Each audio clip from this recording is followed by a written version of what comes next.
teman-teman, berjumpa lagi bersama saya Emi Sapitri dengan NPM A1D021030, dosen pengampu Bapak Dr. Muhammad Kristiawan MPD. Di sini saya akan menjelaskan materi mengenai pengelolaan pendidikan yang berjudul yang pertama latar belakang MBS, yang kedua tujuan MBS, yang ketiga konsep MPMBS, yang keempat karakteristik MPMBS, dan yang terakhir tahap-tahap pelaksanaan MPMBS. Silakan dilihat. Yang pertama, latar belakang MPMBS. MPMBS terlahir dengan beberapa nama yang berbeda, yaitu tata kelola berbasis sekolah atau School Based Gemorph Name, manajemen mandiri sekolah, School Self Management, dan bahkan juga dikenal dengan School Site Management atau manajemen yang bermarkas di sekolah. Istilah-istilah tersebut memang mempunyai pengertian dengan penekunan yang sedikit berbeda. Namun, nama-nama tersebut memiliki roh yang sama, yakni sekolah diharapkan dapat menjadi lebih otonom dalam pelaksanaan manajemen sekolahnya, khususnya dalam penggunaan 3M-nya, yakni man, money, dan material. Istilah manajemen berbasis sekolah merupakan terjemahan dari School Based Management, di mana tujuan MPMBS itu untuk memandirikan dan memberdayakan sekolah melalui pemberian kewenangan otonom kepada sekolah, pemberian fleksibilitas yang lebih besar kepada sekolah untuk mengelola sumber dayanya sekolah, dan mendorong partisipasi warga sekolah serta masyarakat untuk meningkatkan mutu pendidikan. Lebih rincinya yaitu MPMBS ini bertujuan untuk meningkatkan mutu pendidikan melalui peningkatan kemandirian, fleksibilitas, partisipasi, keterbukaan, kerjasama, akuntabilitas, substansibilitas, dan inisiatif sekolah dalam mengelola, memanfaatkan, dan memberdayakan sumber daya yang tersedia. Yang kedua, meningkatkan kepedulian warga sekolah dan masyarakat dalam penyelenggaraan pendidikan melalui pengambilan keputusan bersama. Dan yang terakhir, meningkatkan tanggung jawab sekolah kepada orang tua, masyarakat, dan pemerintahan yang dengan mutu sekolah dan meningkatkan kompetensi yang sehat antara sekolah tentang mutu pendidikan yang akan dicapai. Adapun konsep MPMBS, yang pertama itu otonomi. Dapat diartikan sebagai kewenangan atau kemandirian yang mana dalam pengabdian mengurus dirinya sendiri dan merdeka atau tidak tergantung kepada siapapun. Nah, tentu saja kemandirian yang dimaksud harus didukung oleh sejumlah kemampuan, yaitu kemampuan mengambil keputusan yang terbaik, kemampuan berdemokrasi atau menghargai perbedaan pendapat, kemampuan memobilisasi sumber daya, kemampuan memilih cara pelaksanaan yang terbaik, kemampuan berkomunikasi dengan cara yang efektif, dan memecahkan persoalan sekolah dan berkolaborasi. Yang kedua, fleksibilitas. Dapat diartikan sebagai keluasan atau yang diberikan kepada sekolah untuk mengelola atau memanfaatkan dan memberdaya. Dengan cara ini, sekolah akan lebih responsif dan lebih cepat dalam menanggapi segala tantangan yang dihadapi, di mana akan sumber daya sekolah itu optimal mungkin untuk meningkatkan mutu sekolahnya. Yang ketiga, peningkatan partisipasi. Peningkatan partisipasi yang dimaksud adalah penciptaan lingkungan yang terbuka dan demokratik, di mana warga sekolah seperti guru, siswa, karyawan, dan masyarakat seperti orang tua siswa, tokoh masyarakat, ilmuwan, usahawan, dan sebagainya itu didorong untuk terlibat secara langsung dalam penyelenggaraan pendidikan, mulai dari pengambilan keputusan, pelaksanaan, dan evaluasi pendidikan yang diharapkan itu dapat meningkatkan mutu pendidikannya. Adapun karakteristik MPMBS, di mana yang pertama adalah input pendidikan.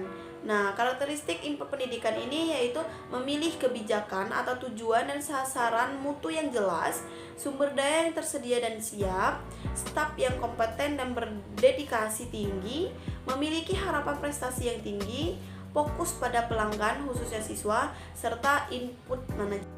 Itu proses. Nah, proses belajar mengajar yang efektivitasnya tinggi, kepemimpinan sekolah yang kuat, lingkungan sekolah yang aman dan tertib, pengelolaan tenaga pendidikan yang efektif, sekolah memiliki budaya mutu, memiliki komunikasi yang baik, sekolah harus memiliki teamwork yang kompak, cerdas, dan dinamis. Sekolah juga harus memiliki kewenangan atau kemandirian, partisipasi yang tinggi dan dari warga sekolah dan masyarakat, serta sekolah juga harus memiliki keterbukaan atau transparansi manajemen. Yang ketiga, output. Output sekolah adalah prestasi sekolah yang dihasilkan oleh proses pembelajaran dan manajemen di sekolah. Pada umumnya, output dapat diklasifikasikan menjadi dua, yaitu output berupa prestasi akademik dan output berupa prestasi non-akademik. Output prestasi akademik misalnya lomba karya ilmiah remaja, lomba bahasa Inggris, matematika, fisika, cara-cara berpikir kritis, kreatif, nalar, nasional, induktif, deduktif, dan ilmiah. Sedangkan output non-akademik misalnya keingintahuan yang tinggi, harga diri, kejujuran, kerjasama yang baik, rasa kasih sayang yang tinggi terhadap sesama, solidaritas yang tinggi, toleransi, kedisiplinan, kerajinan, prestasi olahraga, kesenian, dan kepramukaan. Adapun tahap pelaksanaan MPMBS, yang pertama melakukan sosialisasi. Menyosialisasikan konsep MPMBS ke seluruh stakeholder yang terkait melalui pelatihan workshop, semi, lokal, diskusi, forum ilmiah, dan media massa yang lainnya. Dalam sosialisasi tersebut dijelaskan apa, mengapa, dan bagaimana konsep MPMBS yang diselenggarakan. Nah, kepala sekolah membaca dan membentuk budaya MPMBS di sekolahnya itu masing-masing. Yang kedua, mengidentifikasi tantangan yang nyata sekolah. Tantangan sekolah adalah selisih atau ketidaksesuaian antara output sekolah saat ini dan output sekolah yang diharapkan di masa yang akan datang. Yang ketiga, merumuskan visi, misi, tujuan, dan sarana sekolah. Tujuan institusional sekolah. Visi adalah wawasan yang menjadi sumber arahan bagi sekolah dan digunakan untuk memandu perumusan misi sekolah. Dengan kata lain, visi adalah pandangan jauh ke depan kemana sekolah akan dibawa, sedangkan gambaran masa depan yang menjamin kelangsungan hidup dan perkembangan dari sekolah tersebut.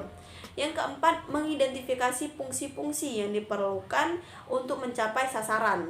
Nah, setelah sasaran ditetapkan, maka langkah berikutnya adalah mengidentifikasi fungsi-fungsi yang digunakan untuk mencapai sasaran yang masih perlu diteliti tingkat kesiapannya.